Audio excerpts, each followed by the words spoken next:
Hi everyone! Yes, last night I went to see the new Harry Potter film, The Fantastic Beasts and Where to Find Them. It was amazing! It was so good! It's so good. It was so good. It was so good. It was so good. It was so good. It was so good. Yeah, it was amazing. I loved it. There was like 12 of us that went, and we all loved it, and it was amazing. And it was amazing. I don't really know where to start because I don't really remember anything about it. You know, you just like your brain just explodes with happiness that you're watching something on the big screen, and then you come out after it and you're like, I have no idea what happened. I just know that I loved it and it was amazing. It was amazing, by the way, if you didn't get that. I'm going to say spoilers for this. I don't really want to give it away, but I might say something by accident or something that I can't help but say while explaining it. So yeah, if you don't want to know anything about it or anything like that, then don't listen any further. I understand, it's okay. So yeah, Fantastic Beasts. It is about Newt Scamander. Scamander? I can never say his name properly. So we'll just call him Newt from now on. So it's about Newt and his journey in his writing his Fantastic Beasts book, like the textbook that they use at school at Hogwarts. And he goes on this big adventure in America, and you meet all the American like wizardy rules and their like way of living, and it's really cool. I really enjoyed it. And I was thinking last night when I was trying to get to sleep, I couldn't think of anything bad about the film. Like, everything was really good. Apart from the very first, maybe I just need to watch it again, but the very first part of films for me, it always takes me a while to get into them because I feel like it's all disjointed and like they rush it and they like try and get all this background information in too fast, and I don't like that. I'd rather just learn as I go along, or like I don't know, especially with a film like this, like you would expect most people to know the background and to know what's going on and to have read the books and know about him already and things like that. So like I don't know, it felt a bit disjointed for the first like 10 minutes, but then I relaxed into it and I got into it and like it was amazing, and then I kind of forgot about that. But that was the only thing really that I could think that was bad about it. And maybe one more thing, the ending, but not in a bad way, just there is a certain actor that comes up at the end, like makes a brief appearance for like 2 minutes, and it obviously will go on to the next film. I like the actor that they chose, but I do not. It's a big plot twist. So if you don't know anything about it, I'm not going to say his name. But I don't think that he's good for the character because it takes away from the story. That's how much of a well-known actor he is. Like, you didn't think, oh, it's blah blah character. It was like, oh, it's the actual person. But that was it only, but not in a bad way. Like, he'll be awesome because he's an amazing actor, so he'll be fantastic. But because it was, I mean, I knew it was coming already because I'd heard someone tell me.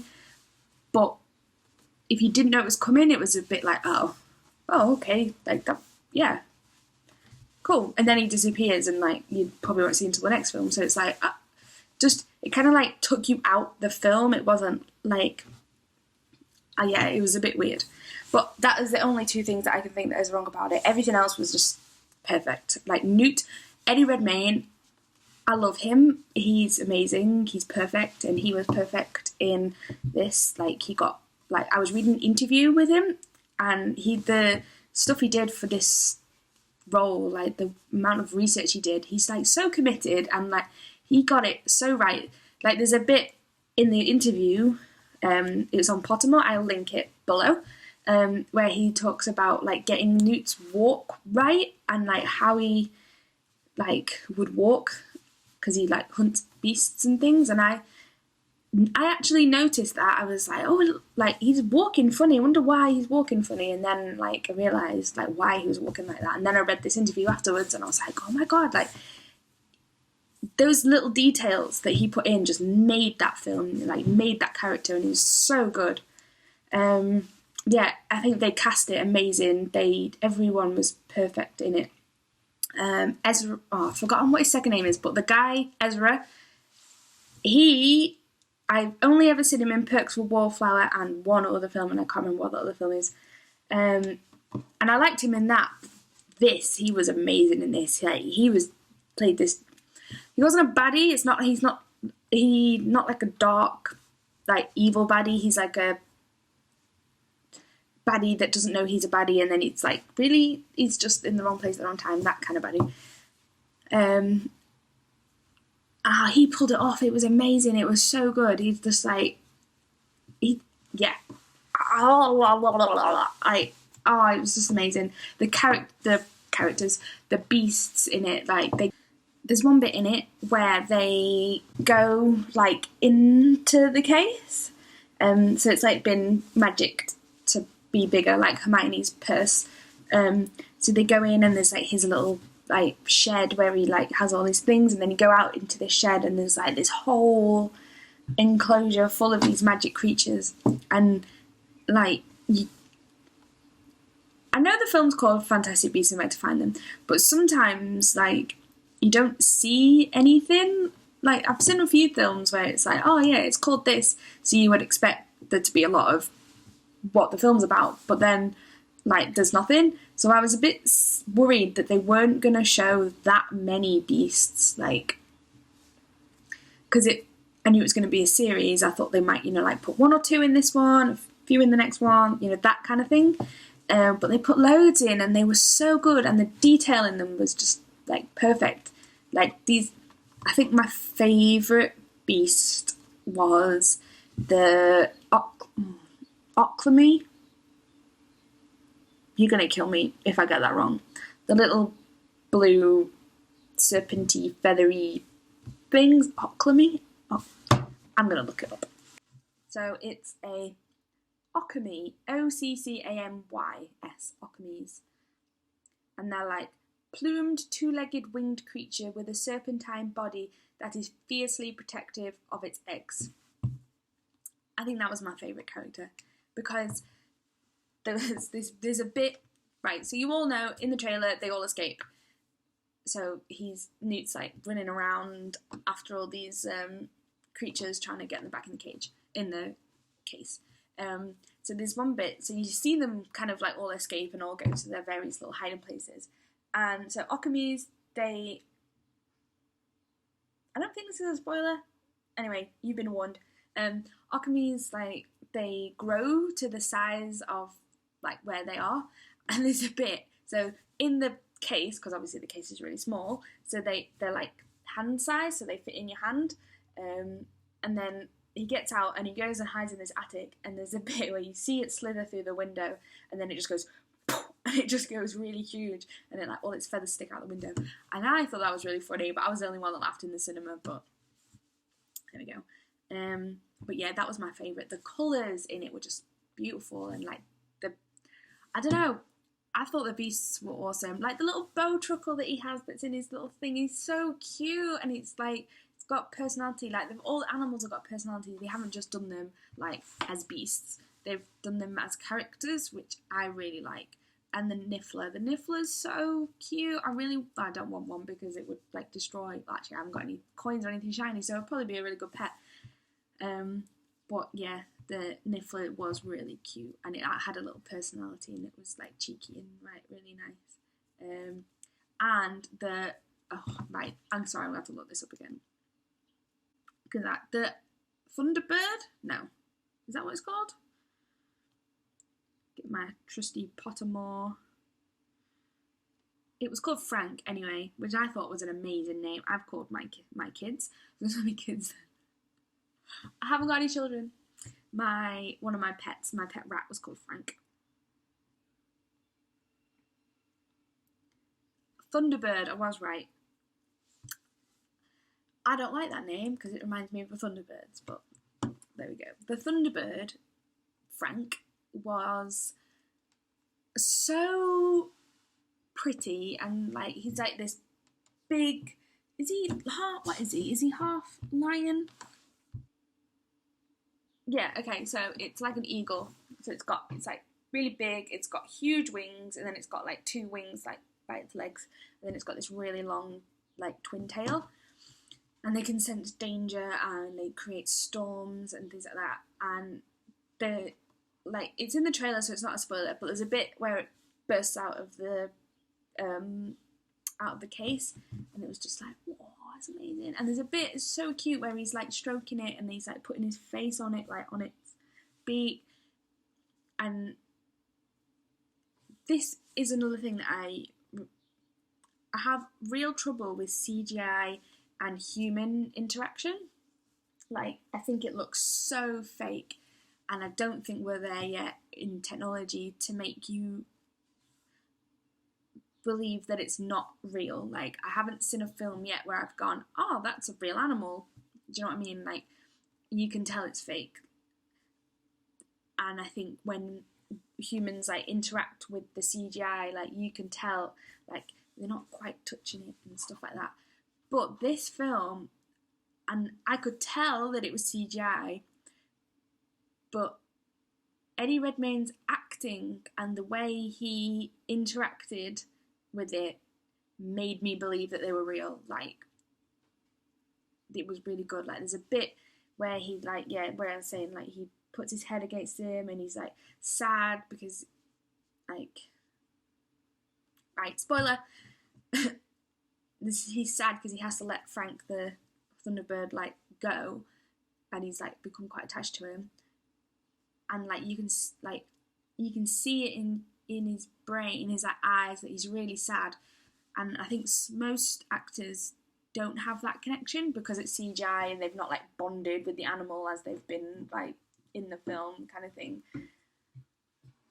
So yeah, that was really good. Like the way he interacted with the CGI creatures was really, really good, and it didn't take you out the story, and it was like that you believed they were real even though you knew they're not.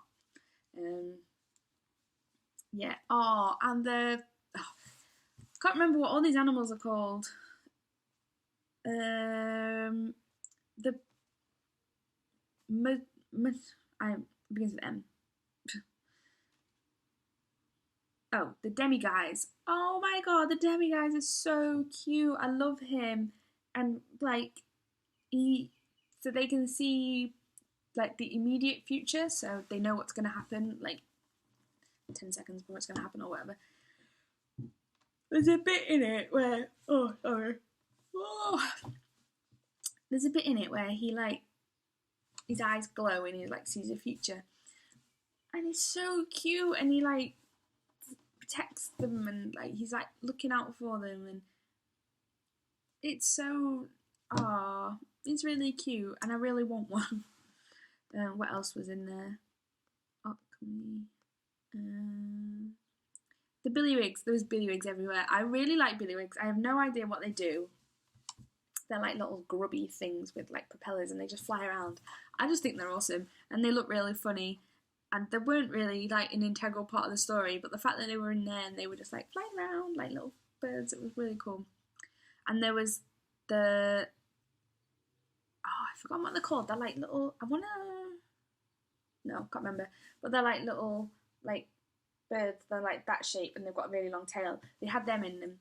See, I liked it because even though there was like the main creatures in it, they had ones that were like just in the background. So like it was cool to like ones that you don't necessarily know about but you've read about in the book, like they were there, so it was like familiarity even though like we'd never really seen these creatures in any of the other films. Like it was quite cool. And that was it, I think. What other creatures were there? There was Swooping Evil, which I thought was really, really cool creature. They're like little, like blobby things, and then you like throw them and they become this massive creature, and it's like. And one thing I will say is that all the apart from the Thunderbird, which was like gold, all the creatures were like blue and green. Like the Okami was blue, the Swooping Evil was blue and green, the Bowtruckle was green, the Demiguise was like bluey, silvery colour. I have only just thought of that. But yeah, I don't know why that is. Maybe that's just the colour pattern of magic creatures. I mean, I know. See, Perks of a Wallflower, like, it was different from the book. Like, I read the book and then I watched the film and I was like, oh, this is like, it's good, but it's different. But then you realise that it's directed by the guy who wrote it. So you're like, oh, okay, like, he's made the changes, so, you know, it is how it's supposed to be. And then when you think, like, J.K. Rowling wrote this and had, like, input into it, like, you just know that the beasts are exactly how they're supposed to look, and they looked amazing. They looked how they're described in the book, and like every time a new one, like, none of them were weird, and none of them were like, oh, that's like a strange thing, like my brain doesn't compute that. It was like they all fitted into the film and like the look of the film like perfectly, and it was so good. I can't even like explain or speak how good it is. It was just really good, like, and you need to watch it. I watched it in 2D because I get funny eyes when I watch things in 3D. I don't know, I get really bad headaches and like I feel sick. I think I get quite motion sickness, so that doesn't help. But I definitely want to risk this and go and see it in 3D again, because like some of the like things that happen, like there's a thing in it where, I don't think this is going to give anything away, but there's like a big black mass, and you know, in the Harry Potter where they're apparating and disapparating and they're like going everywhere and it's like really cool. It's like that, but in like this big black mass thing, and it's all swirling. That in 3D would be amazing. And then there's bits where like some of this New York's been like destroyed, so they're like fixing it, repairing it, and like the camera goes like through all the things that are being lifted up and being repaired, and it would look amazing in 3D. So I'm really excited to go see it in 3D. And I need to see it again anyway, because I'm like trying to think of things to say and have things to like comment on, and I'm like, I don't even remember what happened in this film. My brain was just like sparkles all the way through it. It was really funny as well. I remember laughing a lot, like, and not in a cheesy way. It was like well done. Like sometimes, like, I'm saying like a lot, I'm really sorry, but Prisoner of Azkaban, I loved that book. That book's so good, and I love the story, and I love that you see Sirius and Lupin for the first time. They're like some of my favourite characters. But it was too funny. Like, they tried to make it funny, and I don't think they got it right.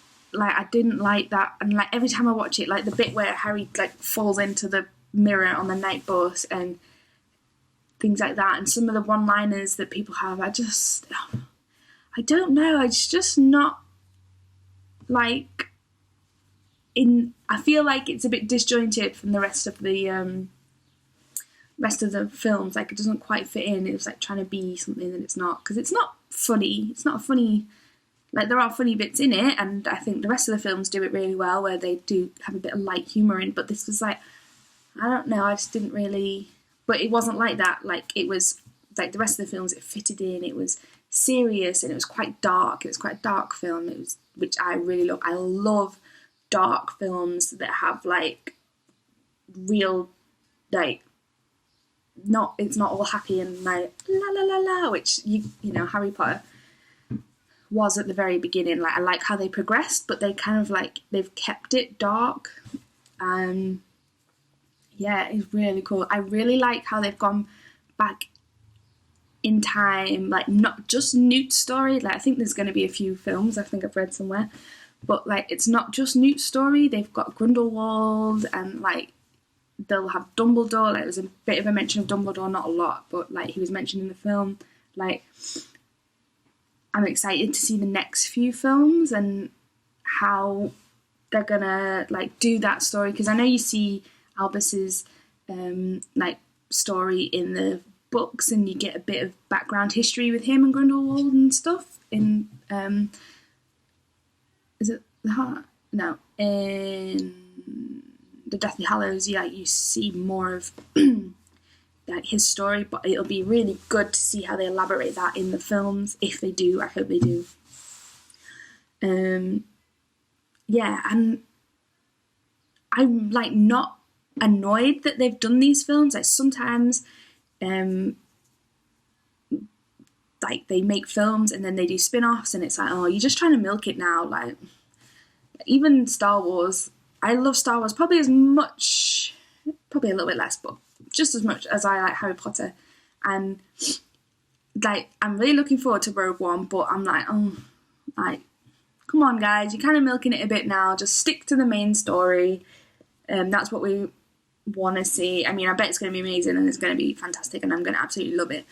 But sometimes I feel like people milk it, like just leave it as it is and enjoy it. Like the prequels, like you should have just left it as the first three and just left it as those three iconic films, and like they would have lived on forever and it would have been amazing. Like, I would have been quite happy with just those three films. I still would have loved it just as much as I do now. But Harry Potter is different. I'm like, I think maybe because J.K. Rowling's expanded it herself, like with Pottermore, and like giving us tidbits, and she's made such a diverse, in-depth world. Like, you want to hear about all these other things because they're not made up by some random like studio and they're like, maybe this is how it's going to go, so we're going to make a film about it. Like, this is actually what she intended. And like, I read an interview where she was like, this is the story that I want to tell next. I don't want to do it in books, I want to do it in films. Like, this is that story that I want to tell. So you know that it's where it's supposed to go. You know that it's supposed to happen like that. And like, the books are amazing, and she doesn't want to write any more books, so why not do films? Like, I don't care how it is, I just want it. Do you know what I mean? So yeah, it was so good. I'm just like speechless. It was amazing. Yeah, top-notch film. Well done. It was awesome. So go and see it. It's in cinemas now. Everywhere, I think. Everywhere. It's definitely in New Zealand. I'm not sure about anywhere else, but I assume so, because everywhere's had their premieres. So yeah, can't wait. And I really hope it's not like 2 years until the next one, because I can't wait that long. I need my Harry Potter fix right now. So yeah, good to all fingers up for this film. 10 out of 10, 100 out of 100, whatever. It was amazing. Definitely go and see it, and let me know in the comments below if you enjoyed it, whether you like it, what was your favourite bit, everything like that. Yeah.